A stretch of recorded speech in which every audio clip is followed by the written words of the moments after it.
क्या आपने कभी सोचा है कि एक हीरा कितनी कहानियां छिपा सकता है? आज हम बात करेंगे उस अनमोल रत्न की जिसने सदियों से साम्राज्यों को झुकाया और इतिहास के पन्नों को बदल दिया। इस हीरे की चमक ने राजाओं की किस्मत बदल दी और इसकी कहानी में प्रेम, धोखा और शक्ति के संघर्ष छिपे हैं। क्या यह एक साधारण रत्न है या इसके पीछे एक अनकही दास्तान है? ऐसा माना जाता है कि हीरा सबसे पहले धरती पे भारत में पाए गए थे, जिसके प्रमाण 4वीं सदी की ट्रेड में मिलते हैं। ये भी माना जाता है कि भारत से हीरों की खरीद बिक्री सिल्क रूट के जरिए अन्य देशों में की जाती थी, लेकिन तब तक कोई ऐसा हीरा नहीं मिला था जिसे देखकर लोग देखते ही रह जाएं। वक्त के साथ हीरा एक बेहद कीमती स्टोन के रूप में अपनी पहचान बना चुका था।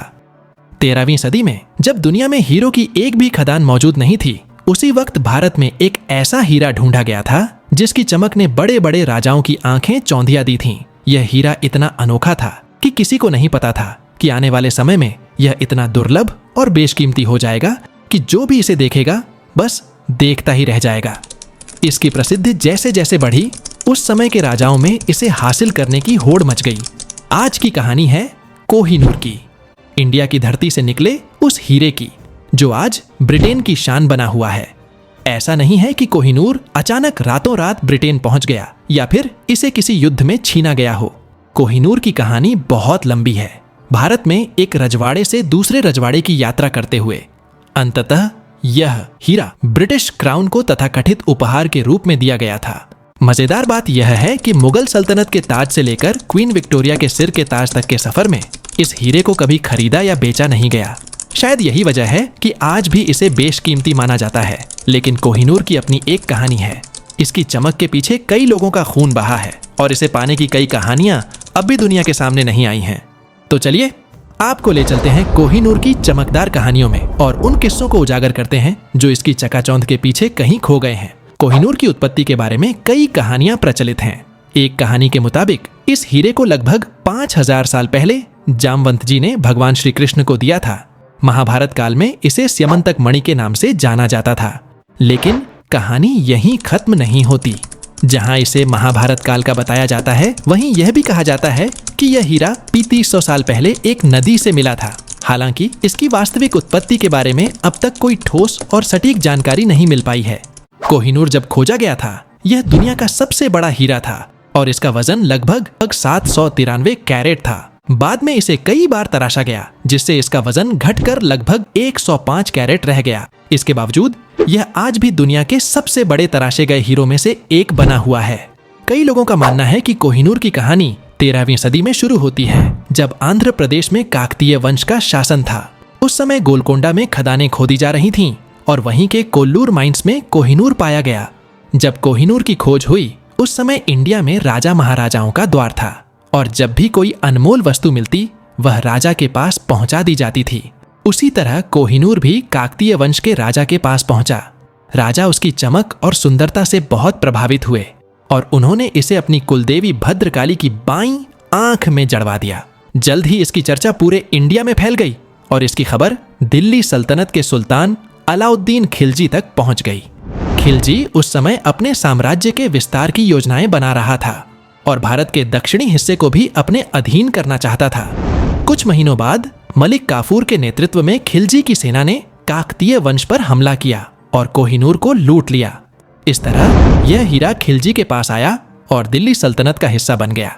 खिलजी को हराकर तुगलक वंश ने दिल्ली सल्तनत पर कब्जा कर लिया। उस समय कोहिनूर इतना प्रसिद्ध हो चुका था कि जब भी कोई राजा दूसरे को हराता, वह हारने वाले राजा से यह हीरा छीन लेता। इस प्रकार कोहिनूर खिलजी से तुगलक के पास चला गया। फिरोज शाह तुगलक के समय यह हीरा उसके हाथों में पहुंचा। इसके बाद यह हीरा मालवा के राजा होशंग शाह के पास पहुंचा। होशंग शाह ने ग्वालियर पर विजय पाने की कोशिश की, लेकिन वह तोमर राजा डोंगरद्र सिंह से हार गए। अपनी जान बचाने के लिए होशंग शाह ने कोहिनूर समेत अपनी सारी संपत्ति डोंगरद्र सिंह को सौंप दी। इस घटना का जिक्र बाबरनामा में मिलता है, जो इस हीरे का पहला दस्तावेजीकरण भी है। डोंगरद्र सिंह से यह हीरा अंतिम तोमर शासक राजा विक्रमादित्य के पास पहुंचा। उस समय दिल्ली सल्तनत की बागडोर इब्राहिम लोदी के हाथों में थी। इब्राहिम लोदी भी कोहिनूर की चर्चाएं सुन चुका था और वह इसे पाने के लिए ग्वालियर पर हमला कर बैठा। इस युद्ध में विक्रमादित्य की हार हुई और उसे अपनी संपत्ति के साथ कोहिनूर भी आगरा के किले में रखना पड़ा। लेकिन इब्राहिम लोदी की यह जीत ज्यादा दिनों तक नहीं टिक पाई और वह कोहिनूर समेत अपना राज्य बाबर के हाथों हार गया। बाबर, जिसने कई बार भारत पर आक्रमण किए थे, 1526 में इब्राहिम लोदी को पानीपत की लड़ाई में हराने के बाद कोहिनूर का मालिक बन गया। बाबर ने अपनी आत्मकथा में इस हीरे की तारीफ करते हुए लिखा कि इसकी कीमत इतनी है कि इससे पूरी दुनिया को एक दिन का खाना खिलाया जा सकता है।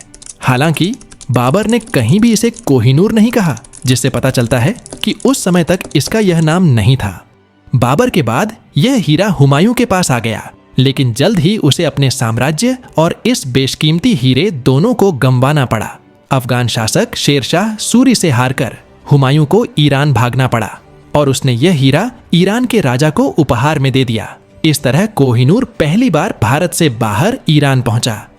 ईरान में कुछ वर्षों के बाद इसे अहमदनगर के राजा निजाम शाह को उपहार में दिया गया। इसके बाद यह हीरा गोलकोंडा के राजा कुतुब शाह के पास पहुंचा। 1656 में मीर जुमला नामक प्रधानमंत्री ने इसे शाहजहां के सिंहासन के लिए इस्तेमाल किया।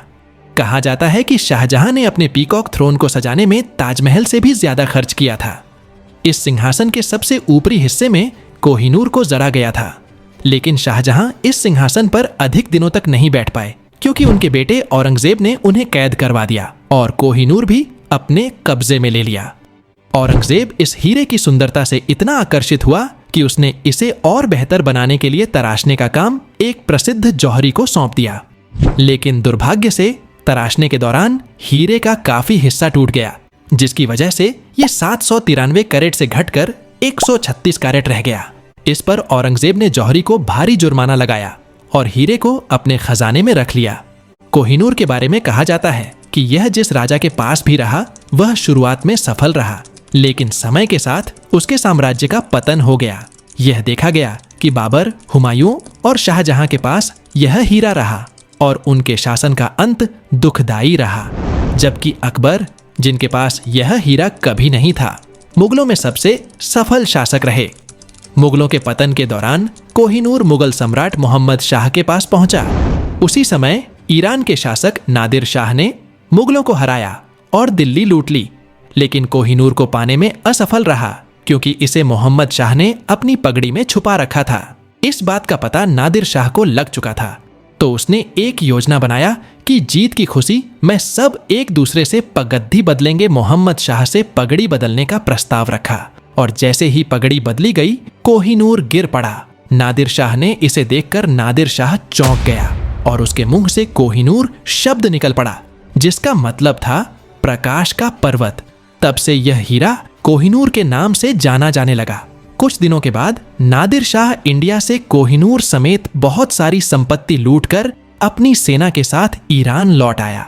वक्त के साथ नादिर शाह को इस हीरे से इतना लगाव हो गया कि उसने इसे अपनी बांह पर बांध लिया, लेकिन कुछ सालों बाद इस हीरे का प्रभाव उसके साम्राज्य पर दिखने लगा और उसकी हत्या कर दी गई। कुछ सालों बाद नादिर शाह के फाइनेंशियल ऑफिसर मोहम्मद काजिम मारवी ने आलमराय नादरी नाम से एक किताब लिखी, जिसमें इस हीरे का नाम कोहिनूर मेंशन किया गया था, जो इस हीरे का कोहिनूर नाम होने का फर्स्ट वैलिड सोर्स है। नादिर शाह के मरने के बाद कोहिनूर अहमद शाह दुर्रानी के पास अफगानिस्तान पहुंचा। फिर यह शाह सूजा दुर्रानी के पास आया, जिसने इसे अपनी पत्नी वफा बेगम के साथ लाहौर में महाराजा रणजीत सिंह को सौंप दिया। एक बार शाह सूजा की पत्नी वफा बेगम से कोहिनूर की कीमत के बारे में पूछा गया। बेगम ने जवाब में कहा कि अगर 4 ताकतवर पहलवान चारों दिशाओं में पत्थर फेंकें और जितना दूर वह पत्थर जाए उस दूरी को सोने से भर दिया जाए, तब भी उसकी कीमत कोहिनूर के बराबर नहीं हो सकती। बेगम की इस बात से अंदाजा लगाया जा सकता है कि कोहिनूर कितना कीमती और लोकप्रिय था। सत्ता और कोहिनूर को पाने के बाद शुरुआत में शाह सूजा दुर्रानी के शासनकाल में सब कुछ ठीक चल रहा था।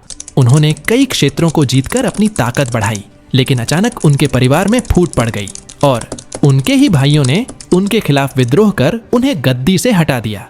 शाह सूजा दुर्रानी को अपनी पत्नी के साथ अफगानिस्तान से भागकर लाहौर आना पड़ा, जहां महाराजा रणजीत सिंह ने उन्हें शरण दी। रणजीत सिंह ने न केवल उन्हें रहने की इजाजत दी, बल्कि उन्हें फिर से अपनी सत्ता हासिल करने के लिए प्रेरित भी किया। सत्ता वापस पाने की कोशिश में उन्होंने अटक पर हमला किया, लेकिन हार गए। अटक के शासक जहान दत्त खान ने उन्हें गिरफ्तार कर लिया। जब रणजीत सिंह को इसकी खबर मिली तो उन्होंने अपने कमांडर महकम चंद को कश्मीर भेजा, जिन्होंने शाह सूजा को छुड़वाकर लाहौर ले आए। रणजीत सिंह ने शाह सूजा की जान बचाई, जिससे वफा बेगम बहुत खुश हुई और उन्होंने कोहिनूर रणजीत सिंह को उपहार में दे दिया। रणजीत सिंह सिख साम्राज्य के राजा थे। उस समय भारत में अंग्रेजों का राज्य था, इसलिए उनके घर कई अंग्रेज अधिकारी आते जाते रहते थे। कोहिनूर मिलने के बाद जब भी अंग्रेज अफसर उनके घर आते, वह गर्व से कोहिनूर दिखाकर उसकी तारीफ करते थे। वह अक्सर दिवाली और दशहरा जैसे त्योहारों पर इसे अपने हाथ में बांधकर लोगों के बीच घूमते थे। समय के साथ कोहिनूर का असर रणजीत सिंह पर भी दिखने लगा।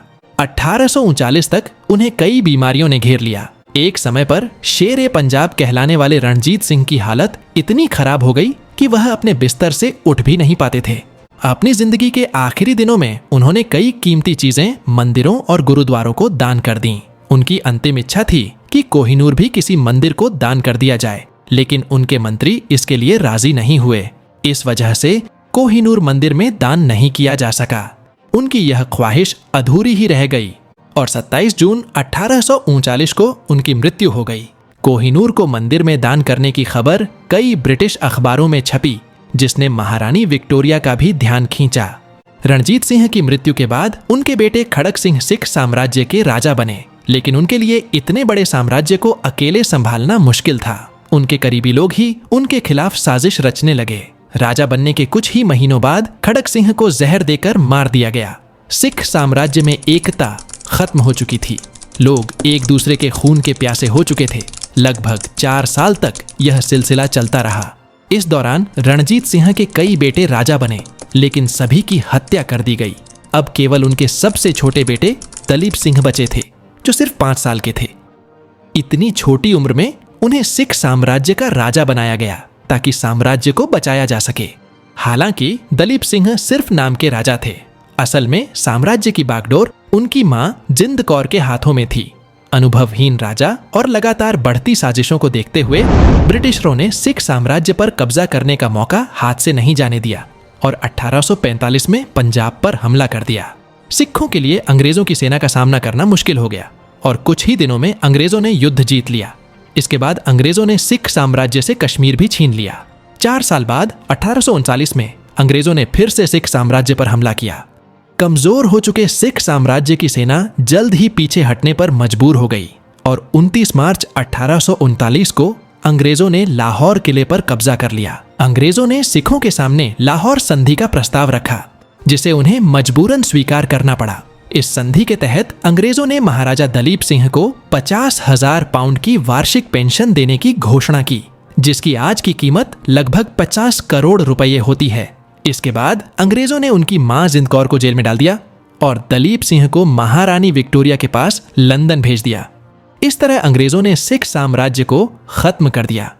सिख साम्राज्य पर कब्जा करने के बाद गवर्नर जनरल लॉर्ड डलहौजी खुद कोहिनूर लेने लाहौर किले आए। यहां से कोहिनूर लेने के बाद उन्होंने इसे 6 अप्रैल 1850 को एक जहाज से महारानी विक्टोरिया के पास भेज दिया। इसके बाद कोहिनूर को महारानी विक्टोरिया के पास पहुंचाया गया। जब यह खबर सार्वजनिक हुई तो लोग इसे देखने के लिए उत्साहित हो उठे। लोगों की भारी मांग के बाद इसे 3 साल बाद लंदन के क्रिस्टल पैलेस में प्रदर्शित किया गया। इसे देखने के लिए भारी भीड़ जमा हुई। कहा गया कि लंदन में इससे पहले इतनी भीड़ कभी नहीं देखी गई थी, लेकिन जब लोगों ने कोहिनूर को देखा तो उन्हें यह उतना पसंद नहीं आया। जब लोगों की प्रतिक्रिया महारानी विक्टोरिया तक पहुंची तो वह निराश हो गईं। उन्होंने कोहिनूर को और आकर्षक बनाने के लिए इसे यूरोपीय शैली में तराशने का आदेश दिया। वह चाहती थीं कि इसे इस तरह से तराशा जाए कि यह उनके ताज में आसानी से फिट हो जाए। 38 दिनों के बाद इसे तराश कर महारानी के ताज में जड़ दिया गया। तराशने के बाद इसका वजन लगभग 105 कैरेट रह गया था। अपने ताज में कोहिनूर लगवाने के बाद महारानी विक्टोरिया ने इसे अपनी अंतिम सांस तक पहना। कोहिनूर को लेकर जो मान्यता थी उसे कहीं ना कहीं अंग्रेज भी मानते थे। यह माना जाता था कि कोहिनूर जिस पुरुष के पास जाता उसे नुकसान ही होता, लेकिन इसका असर महिलाओं पर नहीं होता। इसीलिए पीढ़ी दर पीढ़ी इसे ब्रिटेन की महारानियों ने पहना और यह ब्रिटेन की धरोहर बन गया। लंबे समय तक ब्रिटिश राजघराने में रानियों की शोभा बढ़ाने वाला यह कोहिनूर अब भारत से काफी दूर हो चुका था।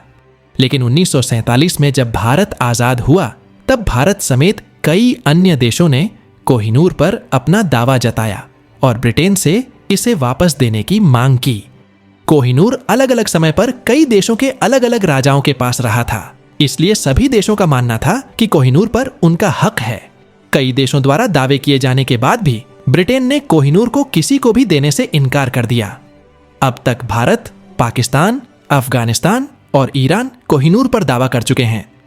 भारत सरकार ने इसे वापस लाने के लिए कई बार ब्रिटेन से अनुरोध किया है, लेकिन हर बार ब्रिटेन ने इसे वापस देने से मना कर दिया है। भारत ने आजादी के तुरंत बाद 1947 और 1953 में भी इस पर अपना दावा किया था, लेकिन ब्रिटिश सरकार ने इसे नॉन नेगोशिएबल बताते हुए भारत को सौंपने से मना कर दिया। फिर भी भारत सरकार ने अपनी कोशिशें जारी रखीं और 2000 में भारतीय सांसदों ने ब्रिटेन को एक दस्तावेज भेजकर कोहिनूर को वापस करने की मांग की। लेकिन हमेशा की तरह इस बार भी भारत को निराशा ही हाथ लगी। ब्रिटेन ने यह कहते हुए भारत की मांग ठुकरा दी कि कोहिनूर अलग अलग समय में कई देशों का हिस्सा रहा है, लेकिन अब यह पिछले 150 सालों से ब्रिटिश धरोहर का हिस्सा है, इसलिए इसे भारत को नहीं लौटाया जा सकता। इस घटना के 15 साल बाद 2015 में शशि थरूर ने ऑक्सफोर्ड यूनिवर्सिटी में एक भाषण दिया, जिसमें उन्होंने भारत से लूटी गई संपत्तियों के लिए ब्रिटिश शासन की आलोचना की। इस दौरान उन्होंने कोहिनूर और अन्य भारतीय धरोहरों का भी जिक्र किया, जो अब ब्रिटेन के पास हैं। इसके एक साल बाद 2016 में एक एनजीओ ने सुप्रीम कोर्ट में एक याचिका दायर की, जिसमें भारत सरकार से ब्रिटेन द्वारा चुराए गए कोहिनूर को वापस लाने के बारे में सवाल पूछे गए थे। जब इस मामले की सुनवाई हुई तो भारत सरकार की ओर से सॉलिसिटर जनरल रंजीत कुमार ने दलील दी। उन्होंने कहा कि ब्रिटेन ने कोहिनूर को सिख साम्राज्य के राजा दिलीप सिंह से एक संधि के तहत लिया था। इस तर्क के आधार पर सुप्रीम कोर्ट ने ब्रिटेन द्वारा कोहिनूर की चोरी के दावे को खारिज कर दिया और इस तरह हमने अपना भारत का एक बहुत बड़ा धरोहर खो दिया। आज भी ब्रिटेन, मैं भारत का बेस, कीमती हीरा ब्रिटेन की म्यूजियम को 4 चांद लगा रहा है। हमें अफसोस होता है कि हमने अपना कीमती धरोहर खो दिया है। अब भविष्य में भारत सरकार कोहिनूर को लाने की कोशिश करती है या नहीं, इस बारे में अभी कुछ भी कहा नहीं जा सकता।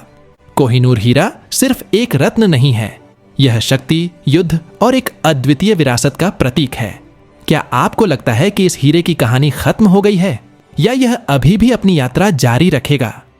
अगर आपको यह कहानी पसंद आई तो चैनल को सब्सक्राइब करें और हमें बताएं कि आप किस रहस्य पर अगला वीडियो देखना चाहेंगे।